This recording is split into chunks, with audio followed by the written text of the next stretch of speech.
Jésus a dit dans l'Évangile, « Et moi, je suis au milieu de vous comme celui qui sert. » Alors, s'il y en a bien un qui doit servir, c'est bien le conseiller. Je pense qu'au service de tous, au service de la prière, au service de l'unité, au service de tout ce que nous avons à vivre comme projet, à discerner, en son nom, nous retraçons sur nous-mêmes, comme le jour de notre baptême, comme au début de chaque Eucharistie, nous traçons sur nous-mêmes le signe de la croix. Et nous nous levons pour chanter avec le cœur spécialement mis en place pour cette journée. Pendant que les prêtres se rajoutent, entre guillemets, ils peuvent prendre place là, évidemment, ils peuvent s'habiller, mais on peut déjà chanter au nom du Père et du Fils et du Saint-Esprit. Le Seigneur soit avec vous.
Confiance, espérance, service, jubilé, responsabilité.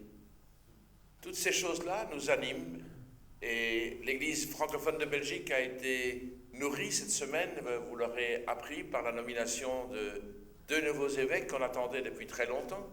L'évêque nouveau à Tournai et l'évêque nouveau à Namur. Et donc, souffle nouveau, vie nouvelle, équipe nouvelle, Ce que vous ne savez peut-être pas, c'est que cette nuit est né un petit membre des équipes Notre-Dame. Il ne le sait pas parce que ses parents ne lui ont peut-être pas encore dit, mais il est né cette nuit.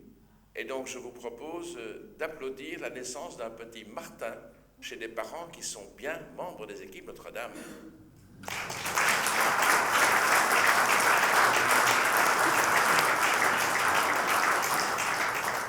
Toutes mes félicitations et nos félicitations à Olivier et Sandrine Greiner, qui sont les très heureux grands-parents d'un nouveau petit Martin. Alors, on se met en présence du Seigneur. Les lumières qui sont là sont les signes non pas d'une quelconque gloire, mais d'une lumière de cœur. Nous les avons reçues, ces lumières, tout à l'heure, les nouveaux membres de l'équipe nationale. Bon, les responsabilités, c'est pas des honneurs, c'est des charges, en fait. C'est accepter de servir un groupe dont on espère, dont on veut espérer la croissance, non pas nécessairement en nombre, aussi en nombre, mais en qualité de vie intérieure. Et on pense ainsi à tous les couples que vous êtes et les équipes que vous représentez, et puis tous ceux qui se marient jour après jour, que l'on rencontre dans nos familles ou célébrations de mariage auxquelles nous allons. Oui, ces couples ont tellement besoin de notre présence, de notre force, de notre qualité, de notre solidarité, de notre écoute, de notre entraide. Alors mettons-nous d'abord en présence du Seigneur en accueillant son pardon, parce que oui, c'est vrai, nous aimerions tant être mieux, plus proches de lui, plus à son service, mais nous avons toujours du mal, alors laissons-nous regonfler par sa miséricorde.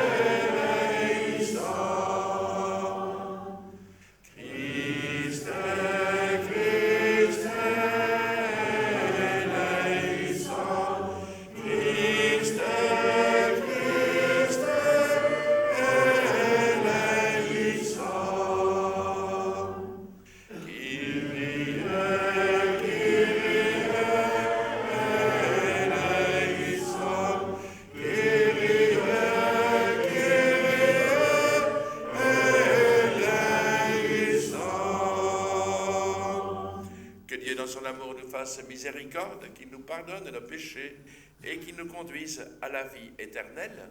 Amen. Ensemble, si on veut, chantons cette gloire de Dieu.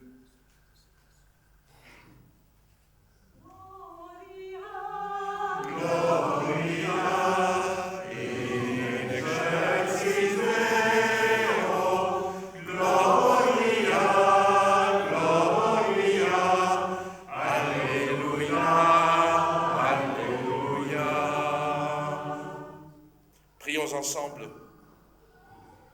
Dieu, nous t'en prions, Seigneur, que ta grâce nous devance et qu'elle nous accompagne toujours pour nous rendre attentifs à faire le bien sans relâche par le Christ notre Seigneur.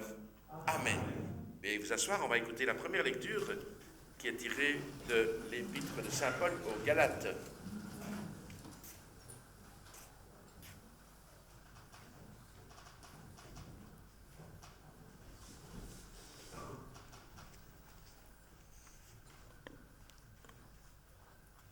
Extrait de la lettre de Saint Paul aux Galates. Le fruit de l'esprit, c'est l'amour, la joie, la paix, la patience, la bonté, la bénignité, la fidélité, la douceur, la tempérance. La loi n'est pas contre ces choses. Ceux qui sont à Jésus-Christ ont crucifié la chair avec des passions et ses désirs. Si nous vivons par l'Esprit, marchons aussi selon l'Esprit.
Le Seigneur soit avec vous. Et avec votre esprit. Évangile de Jésus-Christ selon saint Luc. Gloire à toi, Seigneur. Chemin faisant, Jésus entra dans un village. Une femme nommée Marthe le reçut. Elle avait une sœur appelée Marie qui, s'étant assise aux pieds du Seigneur, écoutait sa parole. Quant à Marthe, elle était accaparée par les multiples occupations du service.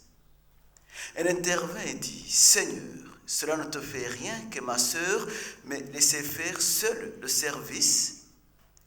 Dis-lui donc de m'aider. » Le Seigneur lui répondit, « Marthe, Marthe, tu te donnes du souci et tu t'agites pour bien de choses.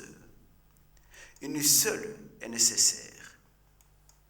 Marie a choisi la meilleure part et ne lui sera pas enlevée. » Acclamons la parole de Dieu.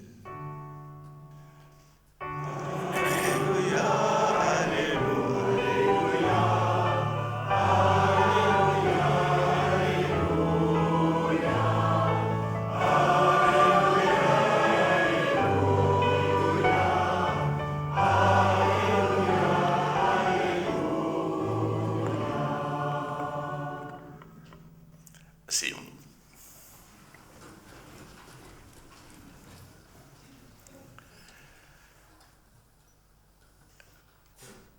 Vous connaissez tous ces deux textes tirés de la parole de Dieu.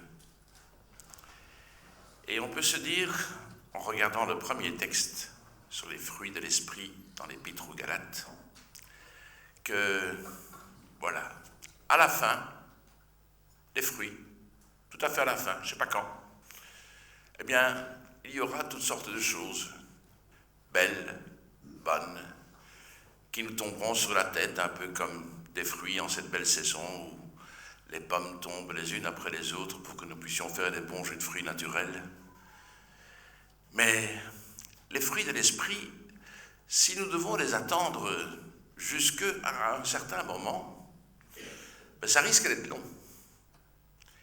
Et en fait, le texte ne dit pas que ça viendra plus tard. Mais les fruits de l'esprit, c'est maintenant que nous les recevons. En fait, nous les avons déjà reçus. Le jour de notre baptême, nous avons déjà reçu les fruits de l'esprit. Alors quand je pense au petit Martin qui est né cette nuit et dont je connais un peu les parents, je pense que maintenant, les fruits de l'esprit, à l'heure qu'il est, c'est peut-être Martin qui dort tendrement sur la poitrine de sa maman ou qui essaye peut-être de commencer à boire si sa maman peut lui donner et si lui est capable de trouver la manière de boire. Ce sera une des premières fois de sa vie. Les fruits de l'esprit, pour le petit Martin, c'est découvrir la tendresse, l'amour, la paix, la bonté. Il est déjà dedans. Et ses parents, exactement, aussi. Et dans quelques semaines, quand il recevra le baptême, il recevra déjà les fruits de l'esprit. Et nous, qui l'avons reçu ce baptême il y a déjà un certain temps, non pas nous attendons les fruits de l'esprit, mais nous les faisons mûrir. Alors évidemment, symboliquement, si vous regardez de saison en saison, ce sont chaque année des nouveaux fruits. Mais dans notre vie, jour après jour, nous découvrons que les fruits les plus beaux, jour après jour, et en particulier au sein des équipes, nous découvrons comment ces différents fruits sont, je dirais, activés, comment ils peuvent grandir, comment ils peuvent se multiplier. N'est-il pas vrai que dans une vie d'équipe, même si la vie d'équipe n'est pas paradisiaque, elle n'est pas un idéal parfait. La preuve, c'est que comme nous-mêmes, nous ne sommes pas parfaits, c'est difficile d'additionner une dizaine de personnes non parfaites en espérant que ça devienne quelque chose de parfait. Mais Mais ce n'est pas ça le but d'une équipe. Le but d'une équipe, c'est de me présenter chacun, chacune, couple, conseiller spirituel, de se présenter chacun avec ce que nous vivons en le partageant à la lumière de la parole de Dieu, en priant et en étudiant un texte et en essayant de progresser. Essayez de progresser. Et chaque année, à la fin de l'année, nous disons, au moment du bilan du mois de juin, nous disions, tiens, est-ce que nous avons un peu progressé ?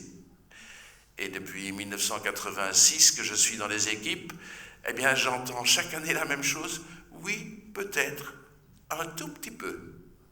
Mais jamais nous n'oserions dire, oui, nous avons fait des grands progrès, nous sommes devenus vraiment meilleurs. Mais nous avons progressé.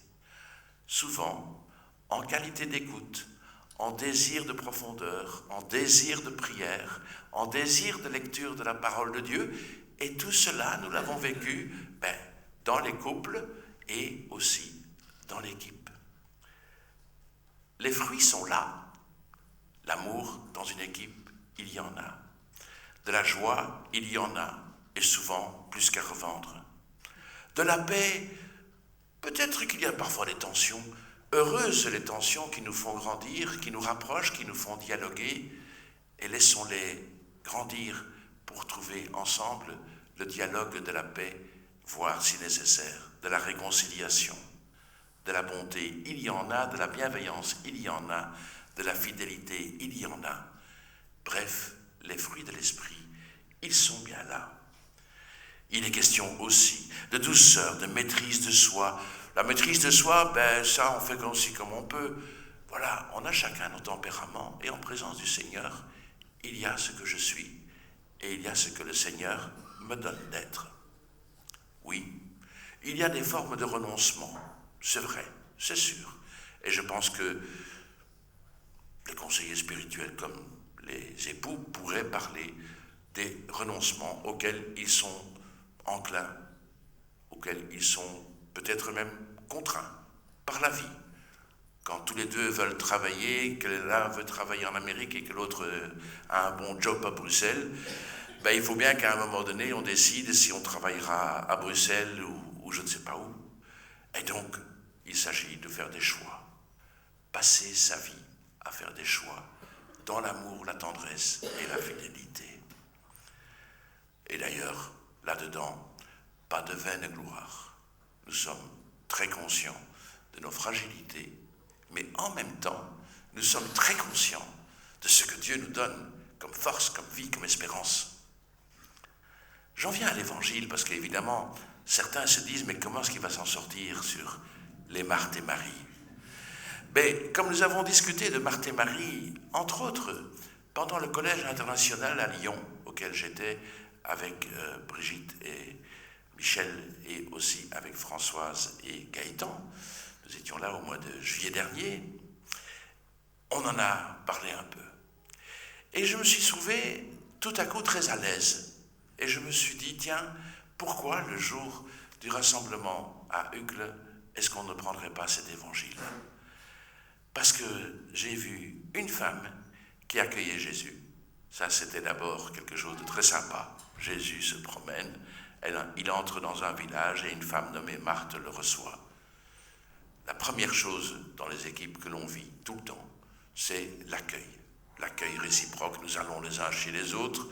Parfois même, il y a un peu de surenchère sur la manière de se recevoir les uns les autres, mais en tout cas, pour ce qui est des CS, on s'en sort toujours très bien.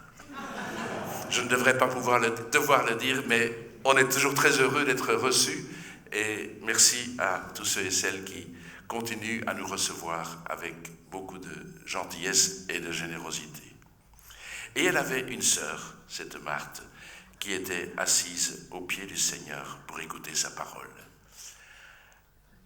Figurez-vous qu'elle a été assise au pied du Seigneur pour l'écouter, pour se laisser inspirer pour le reste de sa vie. Et il y avait un moment où elle s'est dit, là, c'est pas le moment de le rater parce qu'il est là, il est chez nous, et donc moi, j'ai besoin vraiment de l'écouter pour vivre. J'ai besoin de l'écouter pour servir. Et Tous ceux qui ont essayé de trouver une espèce d'opposition entre Marthe et Marie, honnêtement pour moi, ils se trompent. Parce que certains disent que la vie contemplative, c'est être tout le temps à l'écoute de la parole de Dieu. Pour connaître beaucoup de contemplatifs, je peux vous dire qu'ils et elles ne sont pas toujours uniquement attentifs à la parole de Dieu, mais qui passent beaucoup de temps dans leurs travaux et dans leur vie ordinaire. Et la parole de Dieu fait partie de la vie. Et la seule chose que le texte dit, c'est, oui, la parole de Dieu, elle est essentielle. J'ai besoin de cette intimité avec le Seigneur. J'ai besoin de vivre, non pas uniquement pour servir, parce que bien sûr, dans le thème de la journée, il y a le mot « servir dans l'espérance », c'est-à-dire oser chercher en Jésus une source, une ressource qui va faire que ma vie sera remplie de sa présence. En fait, il y a comme un moment d'intimité entre ces deux femmes et Jésus. Un moment d'intimité qui dit, mais comment est-ce qu'on va faire? Et l'une va à un moment donné écouter, et on ne va en tout cas pas lui dire, ne te préoccupe pas, fais aussi le service. Il y a des moments de service, il y a des moments d'écoute de la parole, et il y a des moments où en tout cas je sais que la parole de Dieu m'est adressée et que j'en ai besoin pour vivre la suite. Au fur et à mesure des événements de la vie, que ce soit une heureuse naissance, que ce soit un moment de fin de vie, nous sommes confrontés à la présence, oui, qu'est-ce que la parole de Dieu me donne aujourd'hui? J'étais l'autre jour dans une conversation extrêmement délicate avec quelqu'un qui approche dans la fin de sa vie. Et avec une histoire que je ne vais pas vous relater, mais avec une histoire extrêmement délicate et une situation de fin de vie tout aussi délicate. Et j'ai dit, tiens, est-ce qu'aujourd'hui on trouverait quelque chose dans la parole de Dieu? Et après avoir parlé pendant 1h30, on prend le prions en église, on prend la parole de Dieu du jour que je n'avais pas encore regardé le matin. Et qu'est-ce que je trouve de notre Père? Et à la fin de notre Père, pardonne-nous nos offenses, comme nous pardonnons aussi à ceux qui nous ont offensés. Et s'il y avait un pardon à donner et à recevoir, il était là. Et cette conversation tellement émotionnelle, tellement difficile, a trouvé dans ces paroles du Notre Père quelque chose qui était une véritable ressource de paix, qui était réconciliation. Et donc servir dans l'espérance, c'est oser dire, Seigneur, ce que je fais, ce que je vis, c'est avec toi, pour toi, et je te demande de me devancer pour que je puisse t'écouter et pour que je puisse servir encore mieux. Servir n'est pas un mot qui est à la mode aujourd'hui. Servir, c'est, dans le temps, on disait à la maison, ah, j'ai une servante qui vient l'après-midi pour travailler.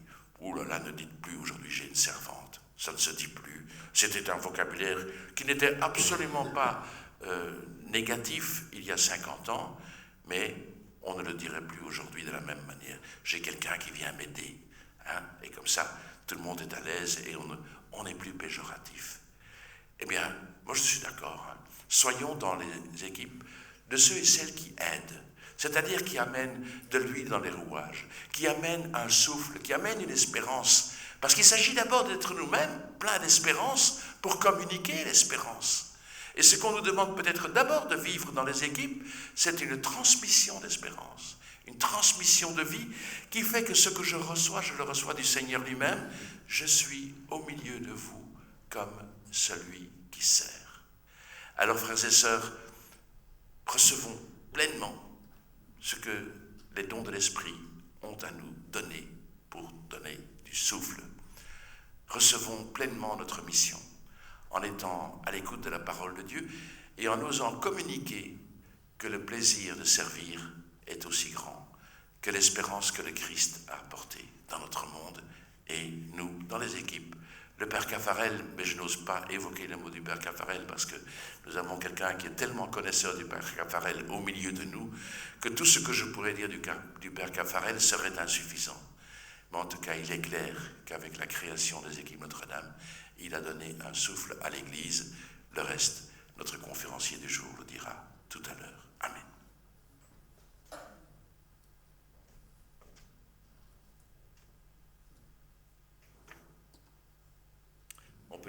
Attention.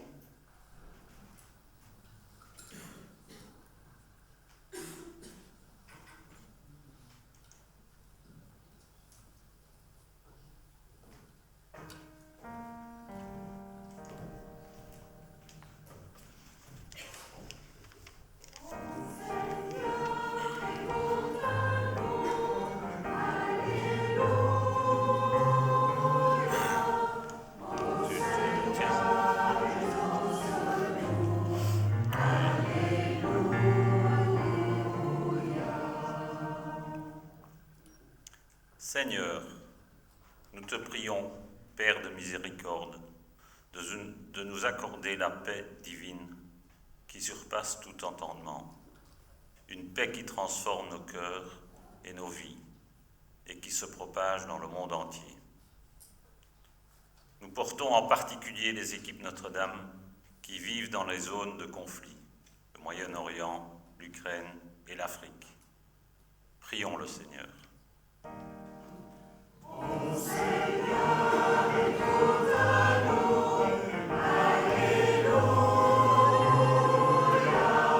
Ô Seigneur, exauce-nous, Alléluia.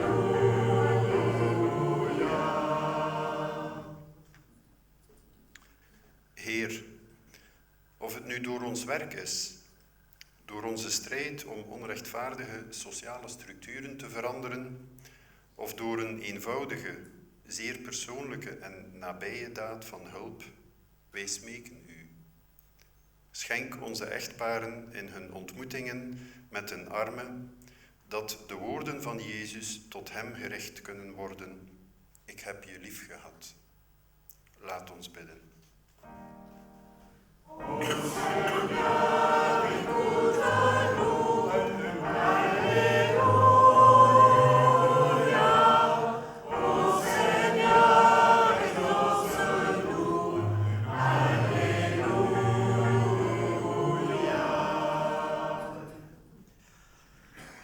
Seigneur, une famille en prière est une parcelle de ce levain qui fait lever toute la pâte.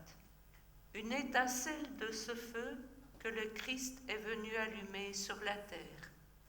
Elle porte en elle la vie et l'espoir de notre humanité. Nous t'en prions, Accorde-nous de pouvoir sans cesse renforcer notre vie de prière personnelle, conjugale et familiale. Prions le Seigneur. Ô Seigneur, écoute-nous, Alléluia. Ô Seigneur, exauce-nous, Alléluia.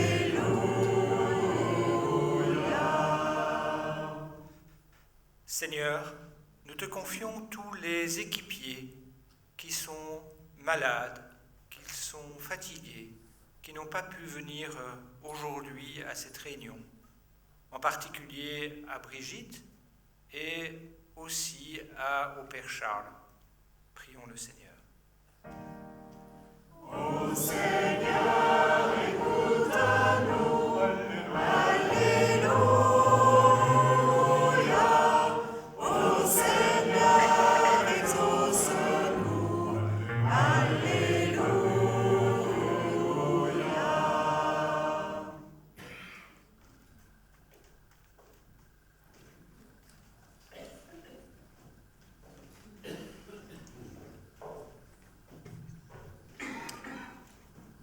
Accueille, Seigneur, ces prières que nous te présentons, y compris celles que nous avons au fond de notre cœur. Toi qui es notre Père pour les siècles des siècles. Amen. Nous allons maintenant présenter le pain et le vin, ce moment du repas, ce que nous avons à offrir au Seigneur, nos équipes, bien sûr, tout ce que nous avons comme demande, tout ce que nous avons comme offrande, offrande de nous-mêmes, offrande de nos vies, offrande de la paix dans le monde qui est tellement délicate, qui peut-être fait un pas en avant en Israël. Oui, prions pour la paix. Sachons aussi accueillir les signes qui peuvent faire grandir l'unité. Alors, accueillons cette présence de la lumière, au moment où on va aussi recevoir le pain et le vin.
Prions ensemble au moment d'offrir le sacrifice de toute l'Église. Avec l'offrande de ce sacrifice, accueille, Seigneur, les prières de tes fidèles. Que cette liturgie célébrée avec ferveur nous fasse parvenir à la gloire du ciel par Jésus, le Christ, notre Seigneur. Amen. Le Seigneur soit avec vous. Élevons notre cœur. Rendons grâce au Seigneur, notre Dieu. Vraiment, Père Saint, il est juste et bon pour ta gloire et notre salut de t'offrir notre action de grâce, toujours et en tout lieu, par ton Fils bien-aimé, Jésus, le Christ. Il est ta parole par qui tu as créé toutes choses. C'est lui que tu nous as envoyé comme Rédempteur et Sauveur, Dieu fait homme, conçu de l'Esprit Saint, né de la Vierge Marie, pour accomplir jusqu'au bout ta volonté et rassembler un peuple saint qui t'appartienne. Il étendit les mains à l'heure de sa passion, afin de briser la mort et de manifester la résurrection. C'est pourquoi, avec les anges et les saints, nous chantons ta gloire et d'une seule voix nous proclamons.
Toi qui es vraiment saint, toi qui es la source de toute sainteté, Seigneur, nous te prions. Sanctifie ces offrandes en répandant sur elles ton esprit, qu'elles deviennent pour nous le corps et le sang de Jésus, le Christ, notre Seigneur. Au moment d'être livré et d'entrer librement dans sa passion, il prit le pain, il rendit grâce, il le rompit et le donna à ses disciples en disant : Prenez et mangez-en tous. Ceci est mon corps livré pour vous.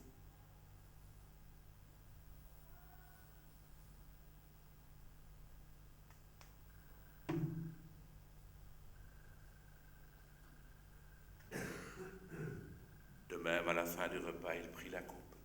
De nouveau, il rendit grâce et la donna à ses disciples en disant : Prenez et buvez-en tous, car ceci est la coupe de mon sang, le sang de l'alliance nouvelle et éternelle, qui sera versé pour vous et pour la multitude en rémission des péchés. Vous ferez cela en mémoire de moi.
Ainsi mémoire de la mort et de la résurrection de ton Fils, nous t'offrons, Seigneur, le pain de la vie et la coupe du salut. Et nous te rendons grâce, car tu nous as estimés dignes de nous tenir devant toi pour te servir. Humblement, nous te demandons qu'en ayant part au corps et au sang de Christ, nous soyons rassemblés par l'Esprit Saint en un seul corps.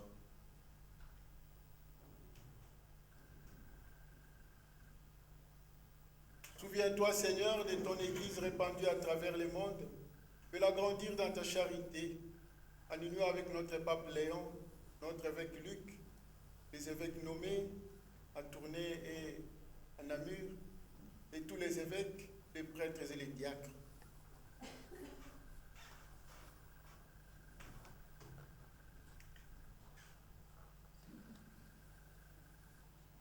Souviens-toi aussi de nos frères et sœurs qui se sont endormis dans l'espérance de la résurrection. Te prions particulièrement pour tous nos équipiers, conseillers spirituels, accompagnateurs spirituels partis vers toi. Souviens-toi dans ta miséricorde de tous les défunts. Accueille-les dans la lumière de ton visage.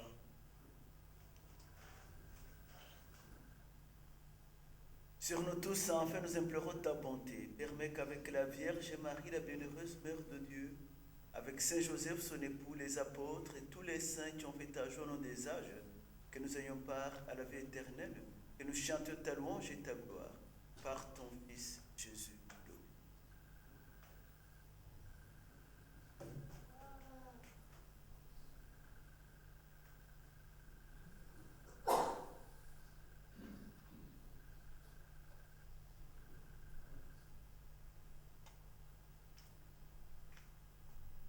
Par lui, avec lui et en lui. À toi, Dieu le Père Tout-Puissant, dans l'unité du Saint-Esprit. Amen. Tout honneur et toute gloire pour les siècles des siècles.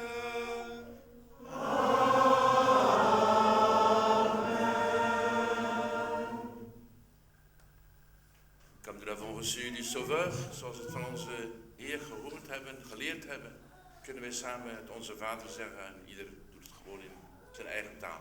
Onze Vader, die in de hemel zijt, heilig zij. Uw rijk komen. Uw wil geschieden op aarde zoals in de hemel. Geef ons heden ons dagelijks brood. En vergeef ons onze schulden, zoals ook wij vergeven aan onze schuldenaren. En leid ons niet in de beproeving, maar verlos ons van het kwade. Amen. Délivre-nous de tout mal, Seigneur, et donne la paix à notre temps. Toi qui as dit à tes apôtres, je vous laisse la paix, je vous donne ma paix. Ne regarde pas nos péchés, mais la foi de ton Église. Pour que ta volonté s'accomplisse, donne-nous toujours cette paix. Conduis-nous vers l'unité parfaite, toi qui vis et règnes pour les siècles des siècles. Amen. Et que la paix du Seigneur soit toujours avec vous. Et je propose qu'on la partage à la fin de la journée. Agneau de Dieu.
Heureux les invités au repas du Seigneur, voici l'agneau de Dieu qui enlève les péchés du monde.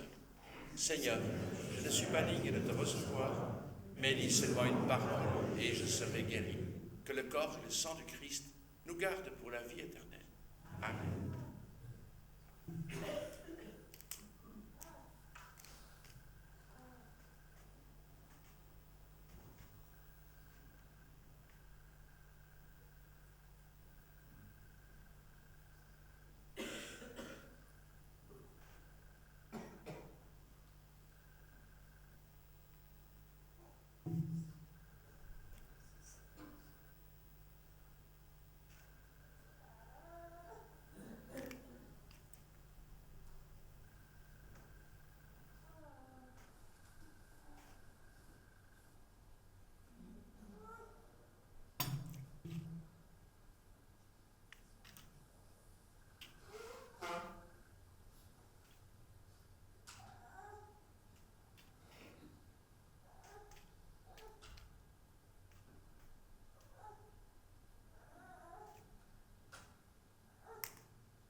Prions encore ensemble le Seigneur.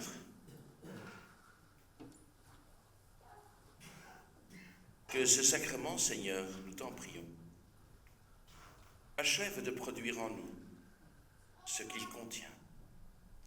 Puissions-nous saisir dans sa pleine vérité ce que notre célébration préfigure aujourd'hui au service des équipes, par le Christ notre Seigneur. Amen. Le Seigneur soit avec vous. Que Dieu dans son amour vous bénisse et vous garde, le Père, Fils et le Saint-Esprit. Amen. Restons, je ne vais pas dire allons, restons dans la paix du Christ. Merci beaucoup pour la très belle chorale.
après cette belle célébration, nous vous invitons à rester encore 10 minutes dans la salle pour une présentation par les intercesseurs que sont Claudine et Louis, et une présentation des couples tandem par Catherine et Thierry.